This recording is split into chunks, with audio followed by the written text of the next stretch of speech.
Hi, I'm Greg. I'm with Green Acres Nursery and Supply here at the Sacramento store.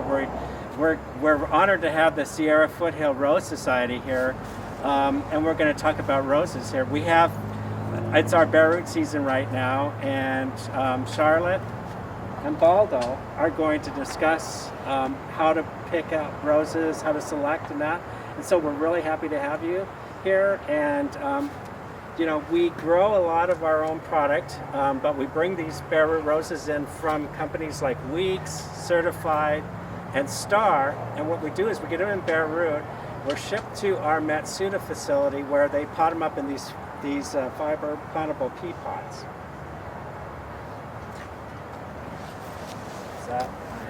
Yes, Baldo and I did walk through, and we are impressed with their selection. Baldo's already been to a couple other stores, and Linda Knowles, one of my best rosebuds, and I will be going to a few other stores. I was just telling Greg, we like to sometimes go and go, oh, they have this. We look at pictures. But we know that these roses, once they're planted, they will bloom for you. So we're here to tell you how to select some out. Baldo, you want to start? Well, I already selected a couple roses, and this is one that I selected that I probably will be taking back with me. This is a fantastic rose for this area. This is called St. Patrick, and the reason I picked this rose is that the canes are well spaced, and I found a rose with 4 canes that they're very suitable. The canes are in the shape of a vase, so when this rose takes off in the spring, it's going to look like a vase, and it'll be perfect for this area. St. Patrick is a fantastic rose for this area. It's one of my top 10 roses that I recommend for this area. What's nice about St. Patrick, it really handles our heat very well. And it's also unusual that when cooler weathers, it gets a greenish tinge to it. That's why it got the name St. Patrick. So in the summer, it's very yellow, but it has a kind of a greenish, just a hint of a greenish tint. It's wonderful. We get St. Patrick's asked for a lot throughout the year, so this is really good information to know. Right, it's a great rose to grow, and it blooms. It's a vigorous rose, and it likes to bloom. And it's a hybrid tea. It's a hybrid tea. Hybrid tea, and it has the classic form for a hybrid tea that looks like a florist rose. I won Best of Show with St. Patrick. Really? Several years ago. Rosarians like rose shows. This is, in the Rose Society, we call it the Queen of Show, which is the best of the hybrid teas and Grande Flora. The beauty about St. Patrick is that it tolerates the heat. Yeah. And in the cooler parts of the year, it gives the greenish tints in the outside petals. And it just performs beautifully. And it's a great cut flower, too. Yeah. It's unusual. This is a climber. They've got a good selection of climbers here today, too. And this is one of the newer ones. This is Golden Opportunity. Again, just like Baldo was talking about, we're looking for well-spaced canes with an open center. Even when you prune roses, you've got to prune so you have an open center, so you have better air circulation. And then you get a wider, more attractive bush, too. Yeah, this is the one that I picked when I was at the Roseville store. It's a new rose for this season, and I'm looking forward to this performance in my garden. And that gets up to about 8 to 12 feet tall when it climbs. I have no experience with this rose because it's a brand new one. Okay. But normally I like a climber to send long shoots. Okay. That are at least 8 feet long. Okay. Because I like to put them over a trellis. Or an arbor. Or an arbor. Yeah. Climbers are a little bit more unique. We have a saying, the first year they sit, the second year they just put out a little bit of growth, and the third year they leave. climbers need to build a good root base. They have to have a lot of roots because they got to put out long canes to go over your arbor or your climbers. So that's why we have that saying. So I have planted a new one, and it's its second year, and it's just starting to put out some things. So next year, it's going to cover my arbor. So That's awesome. That's good to know because a lot of people think that they buy a climber and it's going to be 8 feet the first year and it's going to be showing. So that's excellent. No, that's the story on climbers. Okay, that's good information. When you get a rose into your house, what you need to do is you need to plant them soon afterwards. I usually wait until I finish pruning. Well, he has a lot of roses to finish yes. pruning. 2,000 roses. So once I decide that what roses are going to go, then I select my replacement roses for that area. And what I do is I wait until the roots start to develop, because if you plant them right away, you end up breaking a lot of the feeder roots. These are brand new little roots. They're kind of white little feeder roots. They're just starting to come out, and they're the most important roots. We have roots that anchor, that are the thicker, heavier ones. But the ones that actually take in the nutrients from the soil are thin and white, and they're called feeder roots. And when they're in pots like this, they have the large roots, and as soon as they put them in here, the feeder roots start growing. So you want to, like sometimes I'll come in and get a selection like this right away, and then pick what I want and leave them in the pots, make sure they're watered and stuff. In a month or so, I will plant them when I'm finished pruning. Yeah, generally with peat pots, it is recommended that you cut the sides, and then you let the peat pot kind of rot away. Personally, I like to remove the peat pot, but I have to be aware of those very fragile rootlets. So I leave them in place for at least a couple months before I plant them in the ground. But if you're really antsy about putting the rose in the ground, go ahead and put the peat pot in there, but make sure that you score it and maybe cut the bottom out and then put it in place.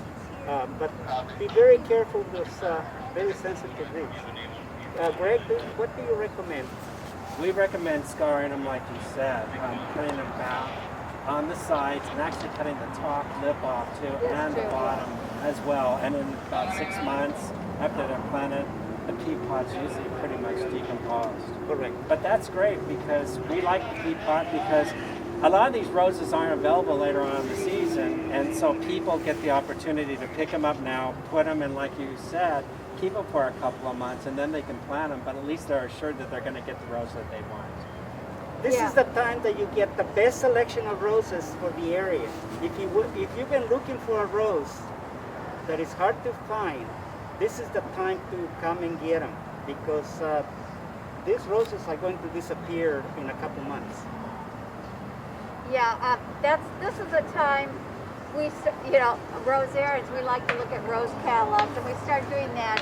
We start drooling around Christmas, and then in January when they have a selection, we come out here and then we get really serious and select the ones we want.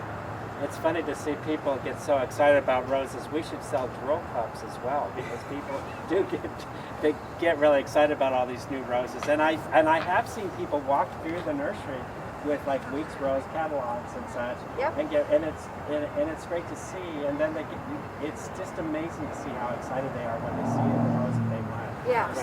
Because I don't know how many times, where can I get this rose? And I go, it's in June. The selections are very limited at that time, and usually the ones that everybody wants are already gone. Yeah, last week a friend of mine asked me he wanted a source for Judy Garland rose. So I was at the Roseville store and I saw Judy Garland there. So I sent him a picture and then right away he came over to Roseville and bought them all. So that's what happened. So, Well, remember, we have 5 stores going on 7, plus, you know, that includes Isley. So if they don't have them here, we have them at the other stores too. right. So he was so happy that he got Judy Garland because he's been looking for it. Anyway, so this is the time to come and get your roses. Yeah, and they've got the selection here is beautiful. Everything looks great. So it's hard to choose. So why don't you buy them all? I have 300 plus roses already.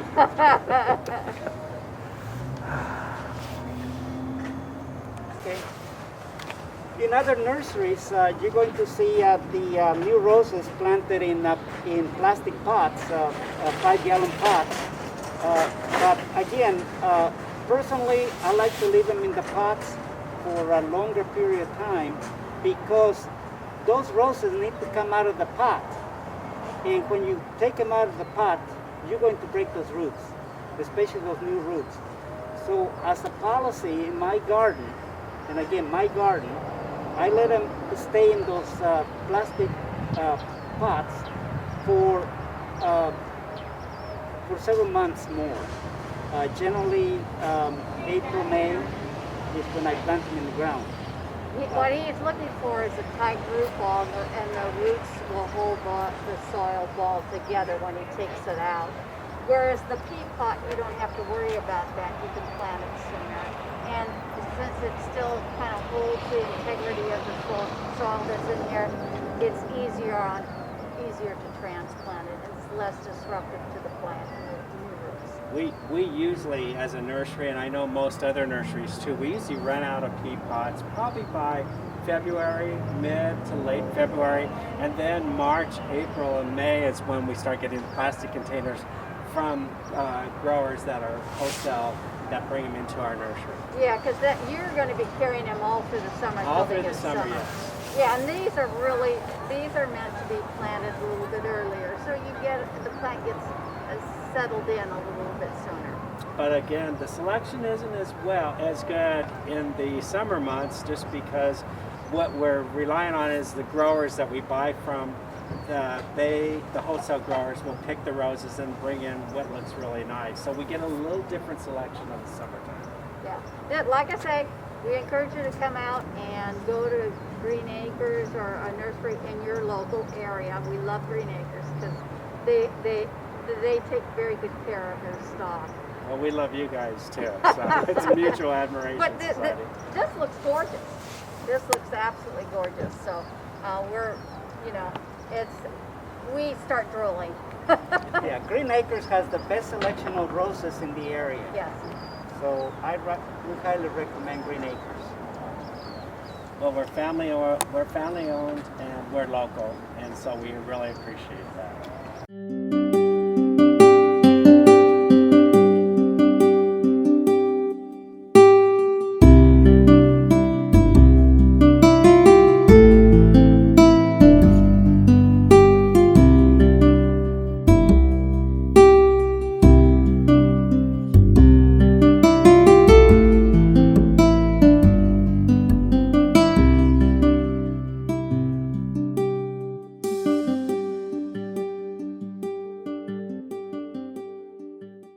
Okay, we're down at our tree roses.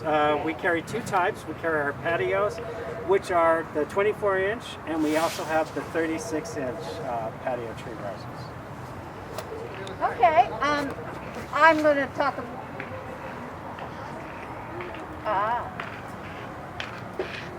He's panning the roses. I'm going to talk about the patio one. This is great for in locations that you want to actually, sometimes some roses get really tall. Like this is European. It's great on as a patio rose or even on another rose. It stays low, it's compact. This is a beautiful specimen because it's got a whirl. You know it's going to come out like this. It's absolutely stunning. It's an extremely good selection. And now we got some other ones here that are really good roses too. You want to talk about some of the things to look for? Like it's the same, similar to the other roses. You want something not just on one side because then the tree is only going to grow on that side and maybe a little bit on that side. You want it all the way around. Yeah, I was noticing these 3 roses. In fact, I was looking at all of them, and I noticed that the grower actually budded several buds on this stem. This is a Dr. Huey stem, and actually this rose has as many as 4 buds. One here, another one here, and then one here, and then looks like this one, this bud didn't make it, but it has 3 beautiful buds that are taken off. So you have canes all around it, and they're beautiful canes. So I would grab something like this if I was shopping in the nursery for a 3 rows. Same thing here. All the canes are well spaced, and they're nice and thick. And then I look for signs of disease or anything like that. And Green Acres did a beautiful job in preparing these roses for you. I have Julia Child. I prefer to have Floribundas on my tree rows because they're generally not as tall and as big. And I want to be able to see the rose. I'm shorter stature. If it's too high, I can't see it. Yeah, I have the same opinion. I like to see Floribundas on 3 roses because the stems are shorter, Yeah. and I can see them. Whereas in some of the other varieties, you know, they put a hybrid tea on it, or a grandiflora, and then you have this huge long canes. Well, if you have those huge long canes, the stem or the trunk is going to snap. So Well, it's very especially important. if you get wind damage. That's the other thing I think we need to talk about. These are really nice when they're ready to be planted. You need to have some support around your tree roses because especially when they get very tall, the wind can sometimes rip it and do it this way, and it'll actually snap or even split this, and then you put so much time and effort in a tree rose. I've only had to have it happen once to me. So, and I have several tree roses in there. Greg has seen, up my front walkway, I've got 3 pairs, 6 in total of Julia Child as a tree rose. And it's just stunning because it likes to bloom all season long. And it's a very good rose to have on a tree. So you recommend staking them all the time then? Oh yes, Oh, I yeah. do. Yeah, we generally recommend something like a rebar. Rebar. Okay. That's Yeah, and inexpensive. then we recommend a couple. Okay. I usually do 3, Or 3. 2 or 3. I have at least 2. Yeah. And then I put them on each side so that they're well anchored. And then you tie them with. Some people use jute. I'm kind of. I used to have a lot of pantyhose. You still use pantyhose? No, that's why I could use that.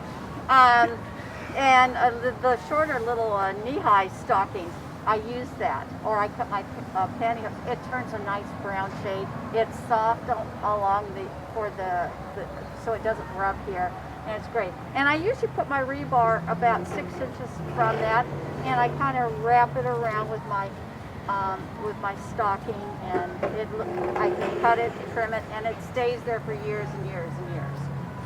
Anyway, anchoring is extremely important with 3 roses because 3 roses are generally twice as much as a regular bush rose, and you need to protect them. So if you get especially if you get a real tall rose like a hybrid tea or a grandiflora on it. I have one daybreaker. It's a beautiful rose. My stem on my daybreaker, this part of it, is a good 3 inches, almost 4 inches in diameter. It's that old, and it's a stunning. It looks like a tall tree when it's blooming. It's just an excellent rose. This is the variety ketchup and mustard, which is an amazing variety for this area. That's really well. The yellow looks like mustard, and the red looks like ketchup. So this is really representative for this. This would be a good one. I'm thinking about this one. Yeah, that would be a great one to have in your garden. It's very, very, very popular here, and what's really fun is to watch people see it for the first time. You can just hear the oohs and ahs, like, oh my God, what is that? Tom Caruth is the one who hybridized it. And the back side is bright yellow, and the front side of the petals is red. So it's opposite. It's really interesting. It's gorgeous, and it has a good hybrid tea shade, the swirl. And when the ketchup and mustard was the name they gave it when they were in the hot houses where they first saw this rose after hybridizing it. And it was the working name for this particular rose. And then the marketer said, we can't name it ketchup and mustard. And he talked to a lot of different rosarians talking about this rose. And when we saw it before they even introduced it, and we saw pictures of this rose, we said, we want that rose, and we love that name. So that's one of the reasons. He said, I talked to all my different gardening groups, and they all love the name. And it's easy to remember. It's amazing how, and which is really sort of sad for a lot of us older folk. But a cashier came up to me last year and asked me who Bob Hope was when the rose came up there, and asked who was Bob Hope and what was his significance, or Dick Clark for that matter. Yeah. It's a little sad that now generations don't know. So that's an easy one to remember. Yeah, we all like hamburgers with exactly. or hot dogs. So we've all had this condiment on our table, but it's a lovely rose. Yeah, this rose is Chilvis. Oh, excellent. And this is one of my favorite roses in the garden because it's bright red, and it performs very, very well in the garden. So this is another floribunda that is really nice to have in the garden. And likewise for this little patio rose. This one is European. It's also red. It's a blooming machine. Yes. And very disease hardy resistant. Almost all of these are disease. Most floribundas are very disease resistant. Yeah. Anyway, They've got a great selection. Green Acres has a very good selection, and they're very well taken care of. So. Yeah. Thank you. We really appreciate, we're honored to have you here and to show us, because we learned a lot as well. Even though we're all a bunch of plant nerds, we humble ourselves. Yeah, we all have our specialties, Yes, don't we? yes. Some things you know more. And we're fortunate we have Baldo, who knows a lot about entomology, and he's got a scientific based kind of looking away at things, and he brings that and shares that with us, and we've learned so much from that. And I like to read a lot. Well, and Charlotte, don't sell yourself short. We really look up to you. Well, too. I do have a biology background. Well, there was a customer, I remember saying that if God needs to know what an insect is, he calls Baldo. Yes, that's a good one. Yeah. I agree. Okay.